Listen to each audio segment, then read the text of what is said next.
Hello everyone, আশা করি সবাই খুব ভালো আছেন। ইচ্ছে ঘুরির নতুন একটা ব্লগে আপনাদের সবাইকে স্বাগতম।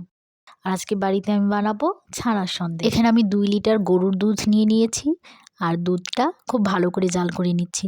দুধে একবার বলক চলে আসতেই আমি এখানে লেবুর রস মিশিয়ে দেব। এখানে আমি 3 টেবিল চামচ লেবুর রস নিয়েছি। আপনারা চাইলে ভিনেগার দিয়েও ছানা কাটাতে পারেন। লেবু রসটা দেওয়ার পর আমি কিন্তু আরও 2 মিনিট জাল করে নেব, তাহলেই কিন্তু খুব ভালো করে ছানাটা কেটে যাবে। এখন আমি একটা ছাঁকনিতে করে ছানাটাকে ঝরিয়ে নিচ্ছি। আপনারা চাইলে কিন্তু কাপড়ে করেও করতে পারেন। এখন আমি ছানাটার উপরে ঠান্ডা জল ঢেলে দেব, কারণ লেবুর যে গন্ধটা আছে তাতে কিন্তু এতে চলে যাবে। 10 মিনিট রেখে দেওয়ার পর ভালো করে জল ঝেড়ে গেলে তারপরে আমি একটা এরকম হাতার সাহায্যে একটু চেপে চেপে দেবো, তাতে ভেতরে যে জলটা আছে সেটাও বেরিয়ে যাবে।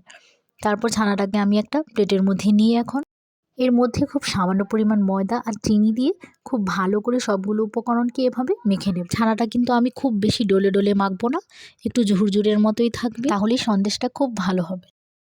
এখানে আমি ময়দা 1 কাপের 4 ভাগের 1 ভাগ দিয়েছি আর চিনির পরিমাণটা যার যার স্বাদ অনুযায়ী। ছানা যেহেতু এমনিতেই একটু মিষ্টি হয় খেতে, তাই একটু কম চিনি দিয়েছি।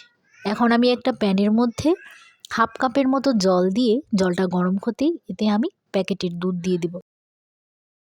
জলের সাথে গুঁড়ো দুধটাকে খুব ভালোভাবে মিশিয়ে নেব। এরপর এতে আমি 1/2 কাপের মতো চিনি দিয়ে দেব। এবার 3টে উপকরণকে খুব ভালো করে নেড়ে মিশিয়ে নিতে হবে। চিনি দেওয়ার পর মিশ্রণটা একটু পাতলা হয়ে যাবে। এবার আমি নেড়ে চেড়ে খুব ভালো করে মিশ্রণটাকে ঘন করে নেব। মিশ্রণটা ঘন হয়ে আসলেই আমি এতে তৈরি করে রাখা সব ছানাগুলো দিয়ে দেব। ছানাগুলো দিয়ে মিশ্রণটাকে খুব ভালো করে নেড়ে চেড়ে নিতে হবে।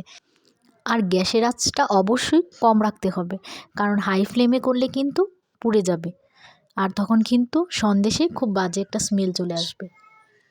আর অবশ্যই কিন্তু খুব ঘন ঘন নাড়তে হবে, নয়তো কড়াই লেগে যাবে। আর এখানে আমার মিনিট 10 মতো নাড়তেই খুব আঠালো একটা ডো তৈরি হয়ে গেছে। এখন এটাকে আমি একটা বোর্ডের ওপর নিয়ে শেপ দিয়ে নিচ্ছি। আপনারা চাইলে যে কোনো বক্সে নিয়েও শেপ দিতে পারেন। আমি এটাকে 15 মিনিটের মতো রেখে দেবো সেট হওয়ার জন্য। 15 মিনিট হয়ে যাওয়ার পর আমি এটাকে ছুরির সাহায্যে এভাবে কেটে নেব। ছানার এই মিশ্রণটা কিন্তু এখনও বেশ নরম আছে। আপনারা যদি ফ্রিজের মধ্যে ঘন্টাখানেক রেখে দেন তাহলে কিন্তু খুব ভালোভাবে এটা সেট হয়ে যাবে। আমি এখানে ছোট ছোট কিউব আকৃতির করে কেটে নিচ্ছি, আপনারা যে কোনো শেপের কেটে নিতে পারেন। এখন আমি একটা কিউবকে গোলাকৃতির শেপ দিয়ে নিচ্ছি। তারপরে একটা সাজের উপর দিয়ে একটু ডিজাইন করে নেব। সন্দেশগুলো যাতে দেখতে একটু সুন্দর হয় সেজন্য এরকম ডিজাইন করা, নয়তো কিন্তু আপনারা কিউব করেও রাখতে পারেন। এখানে আমি একে একে সবগুলোকে সাজ দিয়ে ডিজাইন করে নিচ্ছি। দেখুন, দেখতে কিন্তু খুব সুন্দর হয়েছে, তাই না? অনেক বাচ্চা আছে যারা নর্মালি দুধ খেতে চায় না, তাদেরকে যদি এরকম ছানার সন্দেশ করে দেওয়া হয় তাহলে কিন্তু তারা খুব সহজেই তা খেয়ে নেয়। আর আমার এই ভিডিওটি যদি আপনাদের ভালো লাগে তাহলে একটা লাইক করে দেবেন, আর নতুন বন্ধুরা প্লিজ চ্যানেলটাকে সাবস্ক্রাইব করে দেবেন। সবাই খুব ভালো থাকবেন, সুস্থ থাকবেন।